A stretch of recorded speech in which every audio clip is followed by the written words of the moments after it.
Welcome to Movie Menu Classics, your go-to podcast for classic cinema. Here are your hosts, Heather McLane and Vasthi Leaf. Hey. Hello. How are you, Vasthi? Good to see you. I'm good. How are you, Heather? Good, thanks. So, how you doing? We're excited? I'm excited. Awesome. I love classic films. God, since as far as I could remember. How did you get into watching classic films and become such a cinephile for it? Well, I grew up watching classic films. My parents both really love classic movies. We grew up, TCM was always on in the background. And especially my dad and I, he was such a movie buff. He was definitely a cinephile. And my favorite thing was watching movies with him. And especially when I was really little, I'd always beg if I could stay up late. Like, Dad, can I please stay up late and watch a movie with you? Like, I wanted to stay up all night. That was the goal. Yeah. Like, Do you remember what your first, classic film was, or the one that really stuck to you? Oh, wow.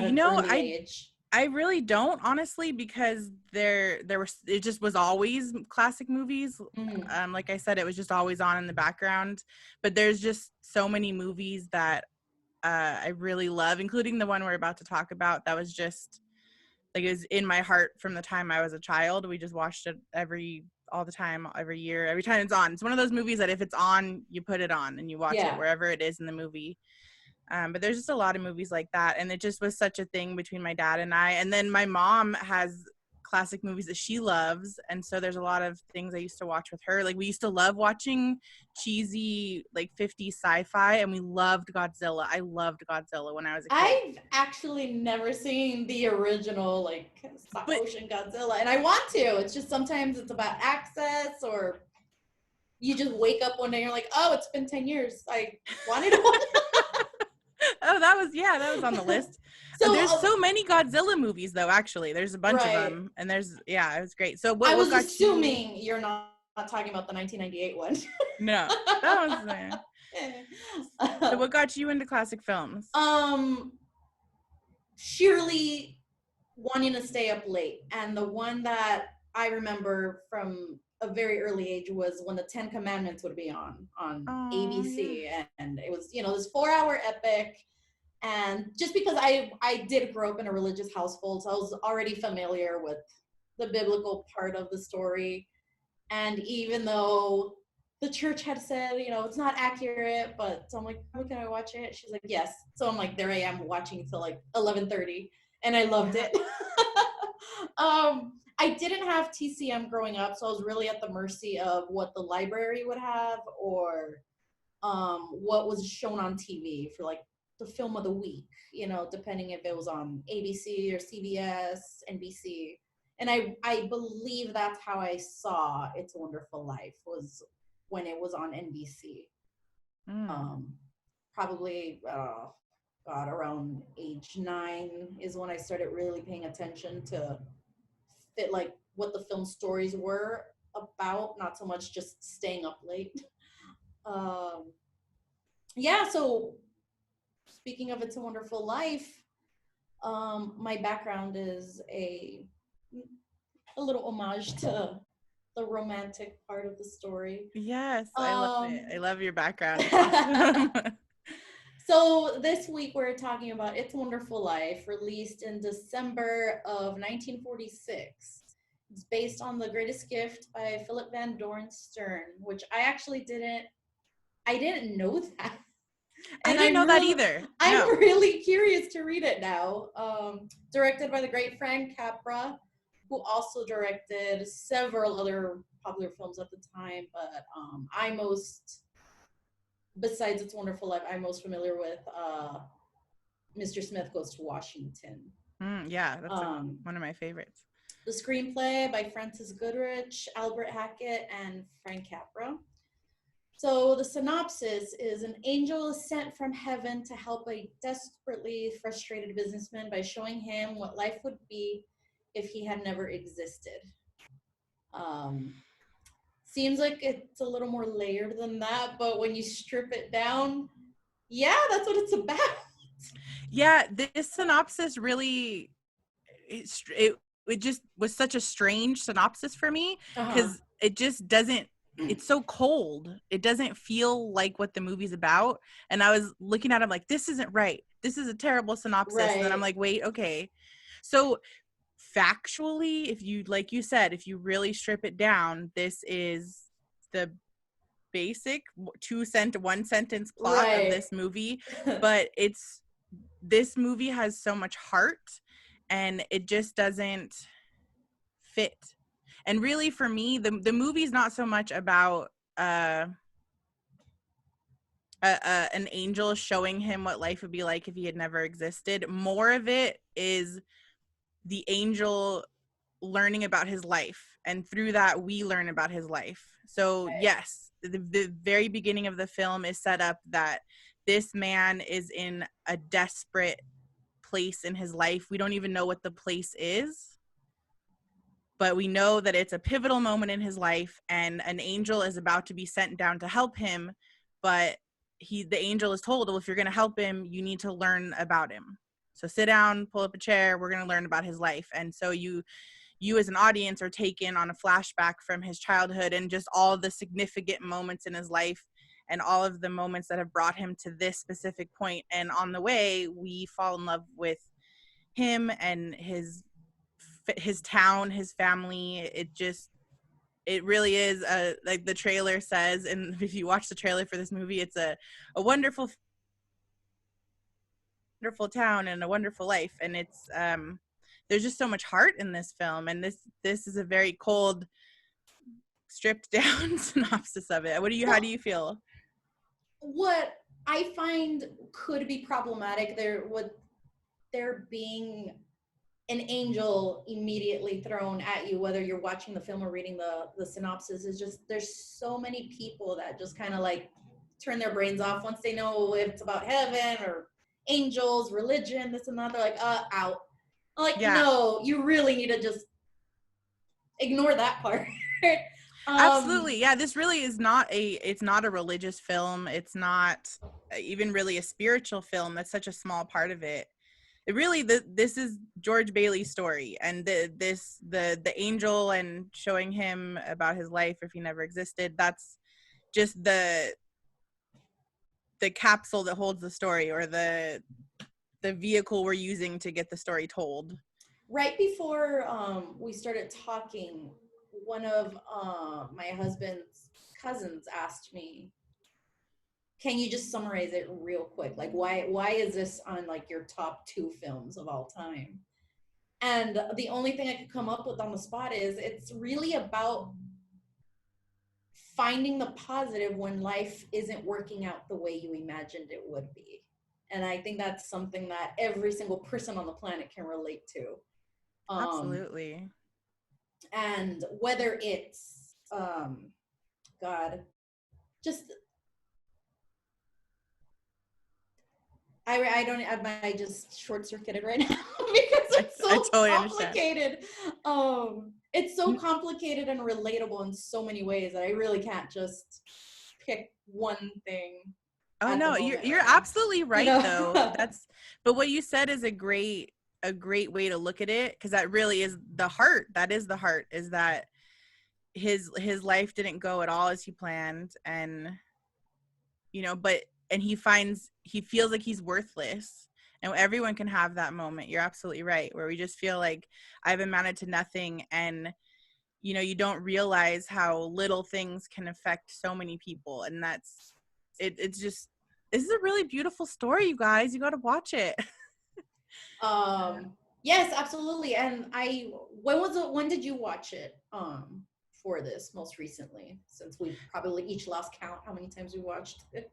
Yeah, I mean, this is a movie that I've seen, I don't know, 80 times in my life or something ridiculous, because it's a couple times every holiday season, which I'd like to discuss momentarily, that this is pegged as a Christmas film.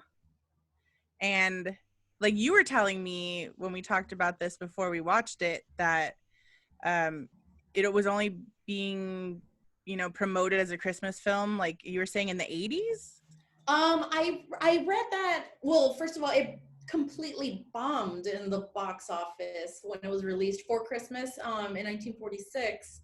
Which, yeah, they barely made any money off of it. It cost like $3 million to make, and they made like 3.1 million to make, and which was expensive at the time. And they only made like 3.8 in the box office. Oh wow! So I wonder how long, because I also read that they initially they lost like $500,000. Wow. And so based on the trailer alone, if the listeners want to go into YouTube and rewatch the trailer, like, it looks like it's going to be this cheesy, happy-go-lucky film. It doesn't look like it's going to be as layered and dark and take you to a place of like, oh, I could definitely relate to that when I've had some dark thoughts over some very solvable problems. But at the moment, you're like, oh my God, how am I going to get out of this? Or how did this, isn't what I didn't ask for this, or just basically this could also be called like life happens.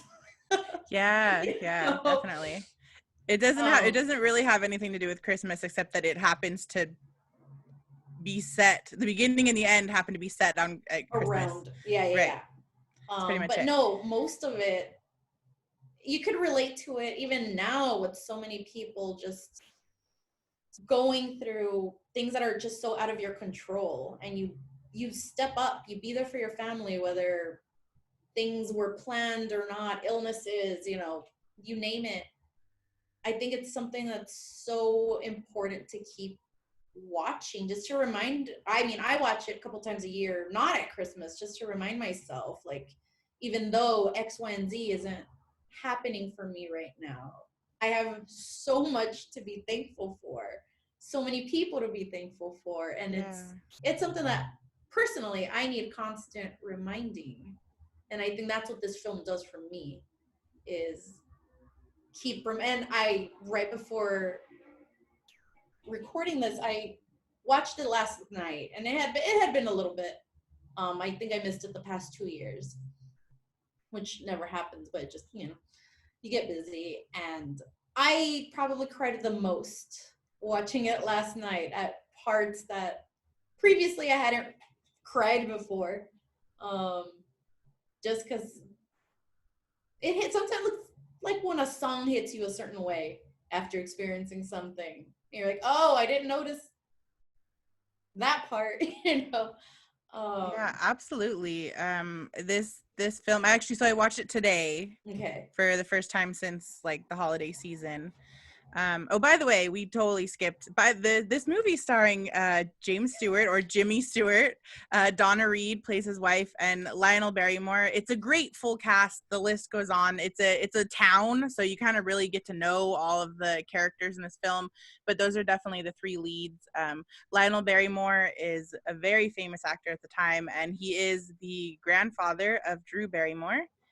But he's just such a classic actor. Like, I always love Lionel Barrymore, and he always plays the same character, but it's always fantastic. He always plays the same type of character. Sometimes he's the bad guy, like he is in this film, and sometimes he's, the hard ass, lovable guy.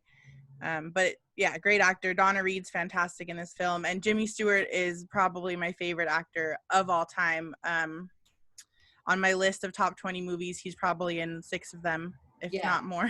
Like, I just really, really, really love Jimmy Stewart. But yeah, so I watched this movie today, and there's multiple points in the movie where I get really emotional, and it's that kind of movie where you can walk in at the very end and see the last 3 minutes and be bawling.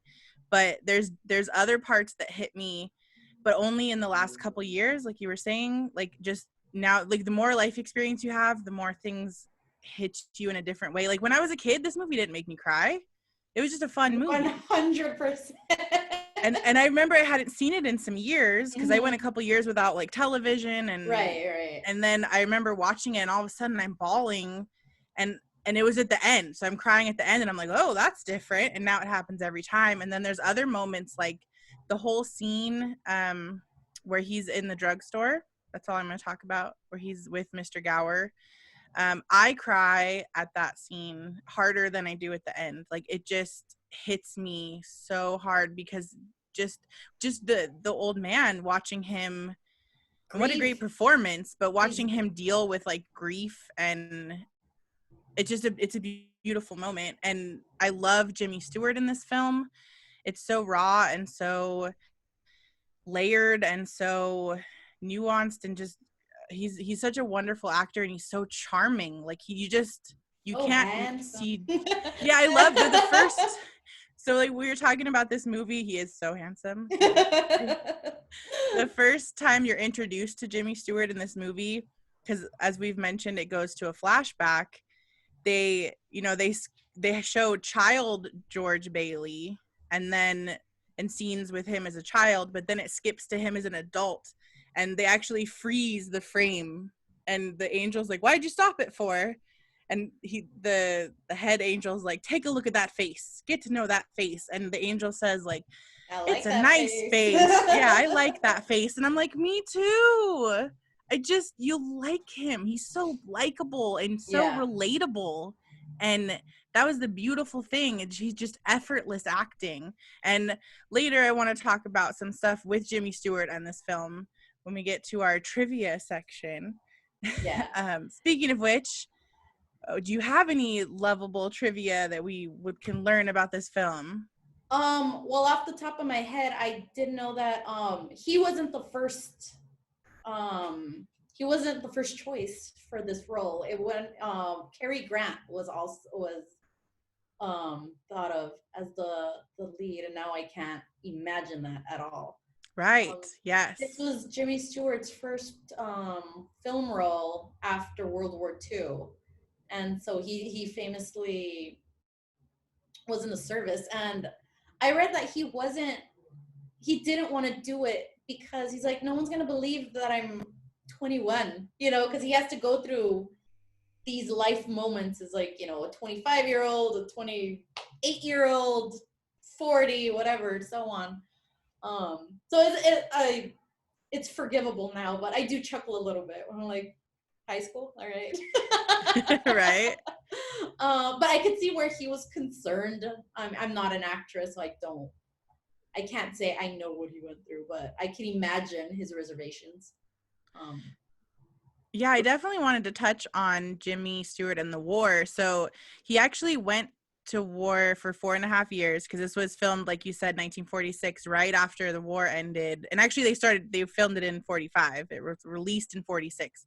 So he had just spent 4.5 years in the service. 15 months of that was actually active combat. He was a bomber pilot and a squadron commander, and he suffered severe PTSD. And he came back with severe PTSD, and he really was hesitant to go back to Hollywood, but then he did, and there was no roles being offered to him. And it was such a transition because a lot of people were coming back from the war.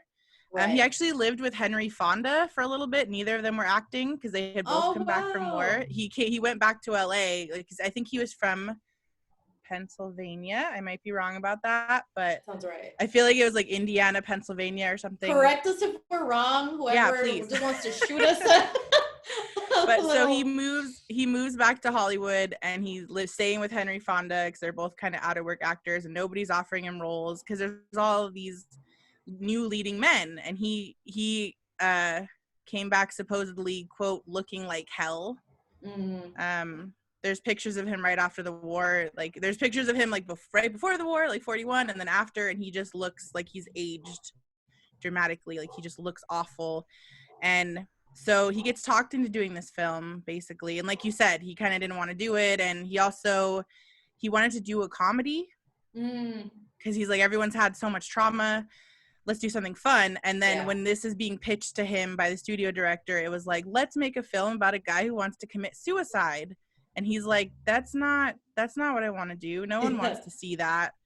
So he's talked into it, and everybody's really stressed out on the set. And then, like the Donna Reed said that it was not a happy set. People were just really stressed. They didn't know if this was going to be successful. They were spending a lot of money. And then Lionel Barrymore actually said to him, quote, "So you're saying it's more worthwhile to drop bombs on people than to entertain them?" And apparently that really hit home for him, and he really, you know, changed his tone about the film and really dove into it. But it's interesting knowing that and then watching the film and those moments where he's really desperate and there's so much pain.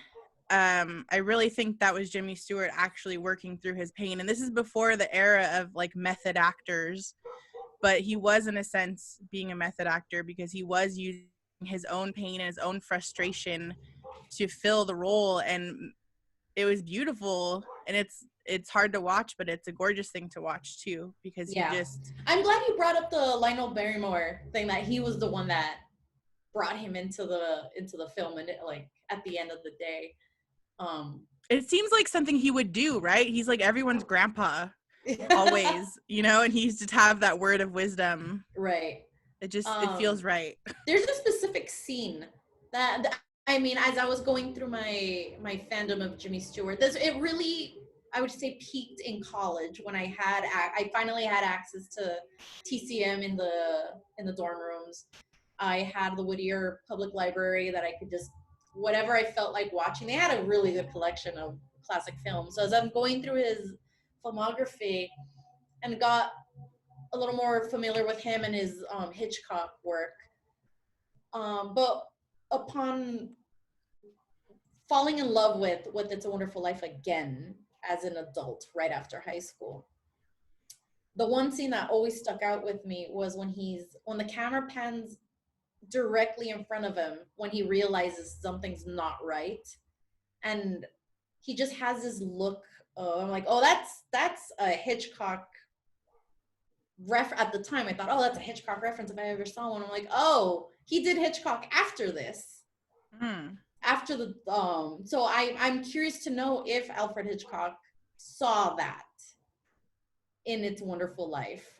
Maybe, because it is such a crazed look that's very like Vertigo or those kind of things. Yeah. So that always stuck out to me, and so I learned eventually where that fell in his filmography. I'm like, oh, he did it before. Okay.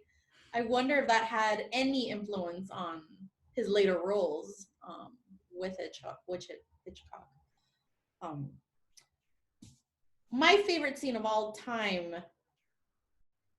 the happy scene of all time that I love, is the Beverly Hills high school dance, that when the pool opens up. Absolutely. That's such a classic moment in that film as well. I love that. I mean, it's probably one of the most overused trivia fun facts, but I still can't get over that it was filmed at Beverly Hills High. I didn't know that. Oh, really? Okay. I had no idea. So thank you. That's really cool. Because I know they built Oh, go ahead. No, go ahead. Oh, I was just saying, I know they built like the whole town, basically, like the studio built like the town, the Bedford Falls, but I had no idea it was at Beverly Hills High. That's really cool. I guess that makes sense because they have the money to build a freaking gym with a pool under it. I believe it's still there. If it's not, I think it's being refurbished, but I believe they're keeping it. Oh, that's cool. So if any listeners know that for sure, let us know. One interesting fact, and whenever it is shown on the big screen, I love going to the Egyptian theater. They often show old films on big screens just because I pick up on details I hadn't seen before. Especially when you go from like VHS to the quality of the film gets better, and you just pick up on little details. So something I noticed the last time I saw it on the big screen was how foamy the water is when Clarence jumps in the water. Like, I wonder what that's made of. And so I looked it up, and it's foamite, which is used for fire extinguishers, sugar and water, because cornflakes was going to be too loud for the scene that they're shooting. I'm like, I didn't even know cornflakes was a substitute for snow to show up on film. So just a lot of the little technical nuances that are used, I found really interesting.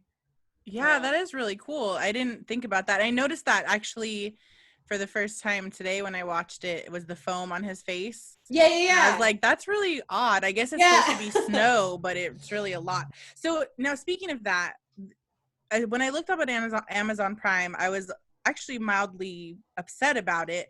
But you look up It's a Wonderful Life, and it says It's a Wonderful Life, and there's the colorized version of this film, and then it says It's a Wonderful Life, black and white. Now, personally, I think if you're going to watch this movie for the first time, you really, really, really need to watch it in black and white, because this is how the movie was made to be watched. There's a lot of things that happen when you colorize it that the teeth look gray and it's weird.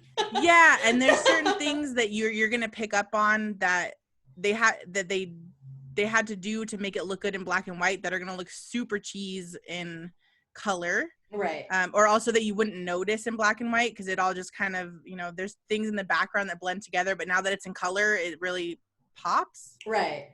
So I think I really, really highly recommend, if you're going to watch this movie for the first time, that you really need to watch it in the black and white. It's a gorgeous film. It's definitely worth the watch. Now, if you want to check it out in color later, go for it. It's interesting. It's kind of cool. I love in Mr. Gower's drugstore, you can see all of you can catch the detail on all the stuff in the store, like the Right. shelves, and there's all this like promotional material at the time, like little signs, advertisements for companies like you'd find in any store, but they're from 1945, so that's really cool. That's an interesting point, because I haven't seen it in color ever, I don't think. So that would be interesting to see, like, if the little details like that. Like, I'm sure the drugstore is super colorful, and his National Geographic magazine, is Absolutely. I mean, I've never watched the whole thing in color, because I can't bring myself to do it. But I agree with you there. The first time you watch it should be in black and white, 100%. And once things start to open up again, I highly recommend trying to see it in the theater on a big screen. If you're local in Los Angeles, they usually do show it at the Egyptian Theater in Hollywood around Christmas time. I'm not sure if it's going to happen this year, but that's almost an annual thing. If you're in town. I didn't know that. I'd love to check that out. Yeah, I don't know about this year, but Dan let us know that they just remodeled and added Robin's floors. I'm not sure what Robin's floors are to the gym, but the gym was built originally in 1939, so it would have been pretty new. Right before, yeah. Okay. Maybe Robin's floors are the kind that open. Okay. I'm not sure. I'm not familiar with that term, but cool. That's good to know. Also, okay. I have just a couple more trivia facts. Mm-hmm. It was filmed during a heat wave. I did read that. Yeah. So I can imagine, like, wearing your winter clothes, and everybody's, there's so many snow scenes. Yeah, and there's a there's a scene in the film where he's at the Martini's bar, and it's the night of the incident, I should say, and he's just sweating profusely. And it blends in well, because you think, oh, he's just nervous about the situation. Yeah, but I think it was also really damn hot, apparently. Frank Capra had to give them breaks, like days off. Wow, okay. To, like, recuperate, because it was so hot, which is really just interesting. I know having, been an actor and been in some plays, like, sometimes you got to wear winter clothes and you're on stage and you're running around and the lights are on you and it's so damn hot and you're like, oh, it's freezing. And right. It's so funny because it's really inaccurate for the scene. And it's funny because you're like, the audience is very aware that it is really hot in here. But right. Anyway. Also, another thing I didn't know until I was doing a little bit of research is that Jimmy Stewart actually had a lot of hearing loss after the war because he was he was a bomber pilot. Yeah, that would make absolute sense. I didn't know that either. That's another way that he really connected with George Bailey, because George Bailey has hearing loss. Mm-hmm. And it's just another way that he probably really felt very connected to this character. And part of me even wonders if that was written in, because maybe, who knows? I've never read the story. It could have been any kind of injury. And I mean, drawing on that personally, personally, I connected with George Bailey's desire to like travel for a living. Having to postpone, whether it's, for him it was college, because family needed him. Yes. Postponing trips because family needed him. And just this idea of just stepping up I can't imagine a more relatable theme than to step up when people need you. And the lesson is, I don't want to talk about the end because we're trying to get people right. No, I really agree with you. This film really does. I really relate to it as well, with just like the sacrifice, the feeling of sacrificing your own dreams, like you said, because people need you. And a lot of people do that. A lot of people need to be a caregiver, or they need to be the breadwinner for a family. And especially, I mean, now even, but especially back then, times were tight. Like, he lived through the Depression. There was just all these things. And it's just beautiful what George Bailey and his father really worked to, even though they weren't in it for the money. They were in it to genuinely help people, which is a very admirable thing. And that's why you just love them so much. Do you have any final trivia facts or anything you want to discuss? Something fun that I stumbled upon was that the FBI actually wanted to flag this film because it was a little too communist. They thought the themes were a little too communist for the time, which, would bring us to McCarthyism and that whole thing. But I just thought that was such a funny little anecdote. Interesting. Wow. I would imagine it'd be like the bank scene, there's just a general idea of helping somebody where, you could say capitalism is Mr. Potter, or the ugliest part of capitalism could be Mr. Potter. And I mean, now I feel it's so topical just because so many people have lost their jobs, are figuring out how to deal with the situation that's so out of their control. And if there's ever a time, and I do come in contact with some people that have, it varies from they're struggling to find their next paycheck, and other people are like, oh well, and the inconvenience of I have to cancel my trip. One feels a little more urgent, but at the same time, someone who has had put a lot of energy into to planning a trip, whether it's years, and then finally this happens, you're like, what? Like, how is that fair? That sucks. I think there's just something for everybody to relate to in this film, and you could plug in whatever that struggle or that thing you're chasing is. And just because you don't think you are where you thought you were going to be right now doesn't mean it's all been a waste. That's my ultimate takeaway from it, and it's why I watch it so often, because I need that reminder. Yeah, that's beautiful. So, I mean, I know you, and I definitely highly recommend that you go watch this film if you haven't watched this film. I know wait till Christmas. Yeah, there's no reason to wait till Christmas. It is not a Christmas film, and we could all use a little uplifting of the spirit, and this will really hit you in the feels, I promise you. And it is a fun movie. And you might look at the runtime, it's like 2 hours and 10 minutes, and that might be like, ugh, what is that? I promise you won't feel that 2 hours and 10 minutes. It's a really enjoyable film to watch. There's so many moments that are just so heartfelt and fun. And then there's some really intense moments, and it's just a really well-paced, well-done, beautiful ride to go on. And you will be joyous at the end of it. You will feel that it is a wonderful life. It's just a nice, hopeful film to watch. So I highly recommend it. Apparently, Robin's floors are just shiny gym floors. Okay. According to Dan. He says shiny gym floors, basically.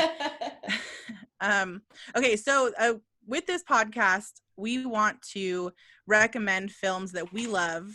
That if you haven't seen, we definitely recommend you watching. And if you have seen them, we recommend going and watching them and enjoying them all over again. I know. I do want to add. I'm sorry to interrupt. I do want to add that I watched It's a Wonderful Life on Amazon Prime. Oh yes. And Amazon Prime does have a tendency to rotate out certain films. So if anything changes in the next couple of weeks, if you can shoot us an email or a comment on Movie Menu Reviews of if it's still available on Amazon Prime or not. Yes, absolutely. So it's free on Amazon Prime. Again, watch the black and white version. It's also available on YouTube for a rental price of $2.99, and I think we've all spent far more on less. Like, I think I've spent more on like apps. Right? Yeah, definitely worth the rental price for sure. And it's a fun family film. Like anybody can watch it. Everyone can watch it. The kids, your mom, your grandma, like everybody can watch it all together. So the goal of this podcast again is so Vasthi and I each created our top 20 or 25 films. It was really fun to see how some of them overlapped. So there's some movies like this one that we both put on our list because we absolutely love them. So at the end of every episode, we're going to recommend a movie to each other. And maybe it's the same movie, or maybe it's a movie that the other person hasn't seen. And then next week, we're going to go ahead and discuss it. So I'm going to let you go first. You can have the honors. Which movie are you going to recommend to me? I'm going to recommend Cabaret. Oh. I adore the film. That's all I'm going to say. It is available on Amazon Prime for $1.99 rental. It is 100% worth it. I'm excited for you to see it. I love so much about it. I probably shouldn't even have said that to let you form your own opinion. And I won't take it personal if you don't like it. Okay. But I think you should watch it. Fair enough. I will definitely check it out. So with that theme, it's a musical, right? As far as I know. Okay. So with that theme, this isn't a musical in the classic sense where there's necessarily like characters are going to break out in song and it's supposed to feel natural. But there are a lot. Okay. So the movie I'm recommending is the Glenn Miller story. I've heard great things about that. I have not seen it. Okay. I love this movie. And it's also keeping in the theme with Jimmy Stewart. So Jimmy Stewart is the lead in the film. He plays Glenn Miller. It was 1953, the Glenn Miller story. And I absolutely love this film. It ties really well into this movie, I think. It's kind of a nice little add-on. The one we just watched, It's a Wonderful Life. Because it's, during the war. And it just all fits the same theme. And there are a lot of musical numbers because Glenn Miller was a famous musician, composer. I'm not going to give anything else away. All right. But when you watch this movie, you're gonna recognize so many songs, and you're gonna go, "Oh my gosh, that's where this is from." And that's the best when you finally watch a classic and then you realize where that reference is from. Yes. So Glenn Miller to me. Absolutely. Although in It's a Wonderful Life, that moment where Mary breaks the record, that's a meme I see on the internet all the time. All the time. In fact, I really wish that meme could just be like the thumbnail for this video. Right. Of her breaking the record, because I see that constantly, and I don't think a lot of people realize it's true. From It's a Wonderful Life. That's true. Something I wanted to quickly touch on is one thing that I hope my approach to having conversations with people about classic films is to reserve judgment. Like, don't make the other person feel bad for not watching something that is very popular. Just because sometimes they just slip through, Like, I've learned not to, whenever it happens to me, I get annoyed, so I try my best not to act like, Heather, you haven't seen Cabaret, Yes. Like, no, like, what I follow up with if they say, I haven't watched It's a Wonderful Life. I'm like, watch it tonight. You know, that's all I can say is you should watch it tonight or watch it when you have a chance. I completely agree with you. People are very judgmental about the media that you have or have not consumed. Like, oh, you don't like that band, or oh, you listen to that, and or the same you thing haven't watched blah blah blah. Like, exactly. Like there's so many movies, especially because I grew up watching classic movies. There's so many more modern movies that I haven't seen, and people are just, you know, flabbergasted. They're like, oh my gosh, you haven't seen The Godfather? No, I haven't seen The Godfather. It is definitely on my list. I know it is on and that's people's how top I 10. answer. Oh yeah, for sure. And that's how I answer. I'm like, no, I haven't seen it. Like, I'm not going to be embarrassed for something I just haven't gotten around to watch. And now that you mentioned The Godfather, I just, on our film list, we'll share it on our Instagram stories, if that'd be okay with you, just to see what my list is more of a favorites. It's not necessarily like the AFI top 25. I just, you know, I like certain films for certain reasons, but I think it is also possible to have a conversation without spoiling it. And there is something that comes up quite often is like, well, how can you spoil something that has been around since, you know, the 50s, the 40s? Like, no, it's still possible. And a recent example I'll give of being able to stay spoiler free, which is really hard nowadays. I'd say a couple years ago, I finally saw Psycho in the theater. They were playing it at ArcLight Pasadena. And I didn't, other than the famous shower scene, I didn't know where the story was going. And when there's a thing that happens, I was floored. And my husband was so excited that I didn't know what was coming. And this was, you know, 2017. The movie's been out since like 60. So don't be a jerk and spoil something that you think everyone has seen. I'm talking to the audience, you know? Like, just yeah. No, nice. I agree. I don't like spoilers. So this is a spoiler-free, judgment-free zone. We're just sharing movies that we love and encouraging you to go watch them because you're going to probably love them too. And if you don't, that's okay. But don't be afraid.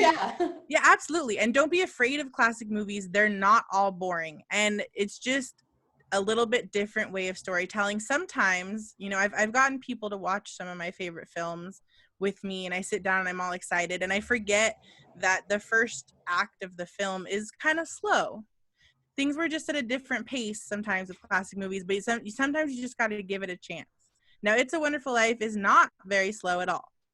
There's not like a breaking in period. The only moments that are kind of odd are the very, very first moments of the movie. Right. Because it's I like agree with that, yeah. cheesy special effects at the time. But that's about it. Everything else is wonderful. It's because it's a wonderful film. Yes. And so check out the website at Movie Menu Podcasts. That's a podcast with an S at the end. .com. Follow on social media, Facebook, Instagram, Twitter. If you want to tell us, when did you watch It's a Wonderful Life? Have you never watched It's a Wonderful Life? Let us know. Love to discuss it more. And then if you watch it based on our recommendation, we'd love to see what you think. Absolutely. So I'm going to check out Cabaret, and you're going to check out the Glenn Miller story. All right. And if you, as an audience, you want to check out the films before we discuss them next time, that would be awesome too. Anything else? You have final thoughts? No. I just this film still holds up, and I think it's going to hold up for a very, very long time. Yeah, it's an eternal classic.